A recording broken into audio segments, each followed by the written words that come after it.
Ano? Kayo, natikman nyo na ba dito? Kamuting kahoy na to? Dilaw na kamuting kahoy to. Kaaani ko lang nito. Talagang sobrang sarap nito. Mamaya igagata ko to. Napakarami nito. Talagang dito talaga sa farm ko. Napakarami talagang mga kamuting kahoy. Ganyan talaga pag may farm. Marami kang mga kamuting kahoy na naaani. Mga tanim dito sa farm ko. Kasi nga, pag may farm ka, lahat maitatanim mo. Kayo, may mga farm ba kayo? Yun ang tanong ko sa inyo. Kung wala, sige, manood na lang kayo sa video ko.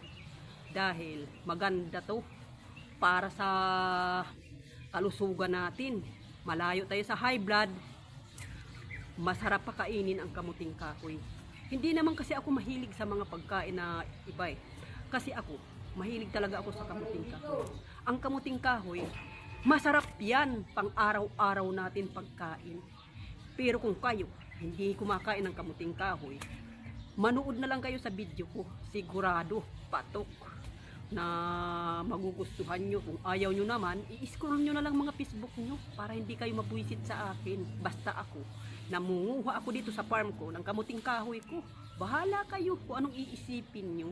Basta ako, may farm ako. Kung kayo wala kayong mga farm, ako meron. Bahala kayo mag-isip dyan. Basta't ako may farm. Bye bye. Bahala na kayo dyan.